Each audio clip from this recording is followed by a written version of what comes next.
Bandyopadhyay, Assistant Professor of Biology. Today we will discuss about the eye versus camera and flying bird versus aeroplane, a comparative study of natural and man-made systems. So, purpose is to compare the biological system with their technological counterparts. This representation explores how human innovation, the innovation by humans, often mirrored the brilliance of natural designs. So eye is actually a biological part, but eye camera is a developed innovation of human, which is actually taking mimicry of eye, so it's called biomimicry. And same case is also in flying birds and aeroplane. So human eye, this is the structure of eye. There is a cornea and lens which focuses the incoming light into the retina. There is an iris which controls the size of the pupil to regulate the amount of light entry, and retina contains the photoreceptors, rod and cone cells that detect the light and the color, and the eye automatically adjusts to varying lighting conditions and the distance to the accommodation. Camera, in eye and in camera there is a similarity which is lens. Lens gathers and focuses the light into a recording medium. Aperture controls the amount of light entering, similar to pupil in the eye. Shutters determine the exposure time, and sensor or films records the image for digital or print reproduction. So the differences between eye and camera. This is the eye and this is the camera.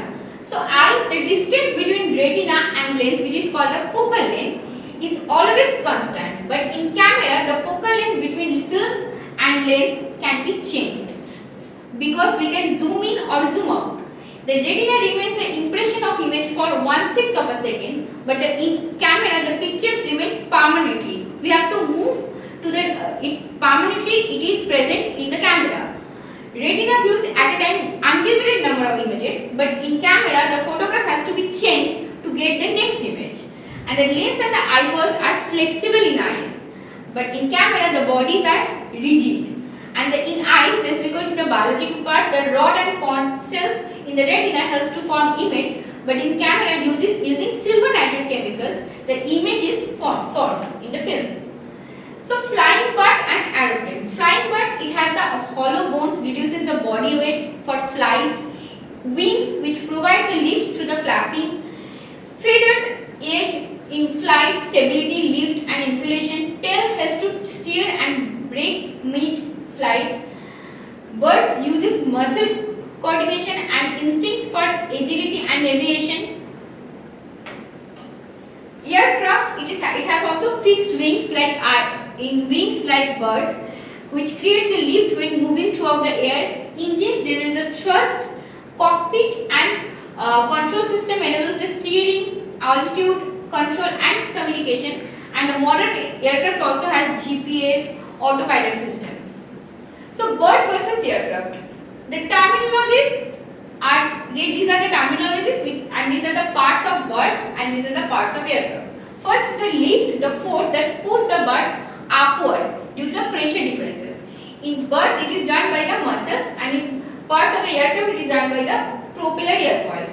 Then drag, the force of air pressing against the body of the bird and plane, slowing. And in birds it is done with a light and hollow bone and streamline shape, but in aircraft it is performed by the streamline shape. The thrust, the force that moves the bird or the aircraft throughout the air.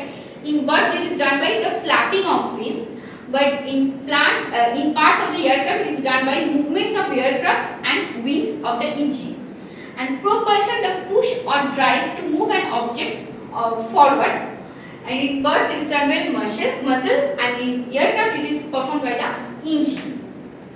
So insights from nature. Cameras are inspired from eye. Aircraft are designed from the flying birds, and now drones and biometric robots are also being designed to replicate the flying bird and insects vision.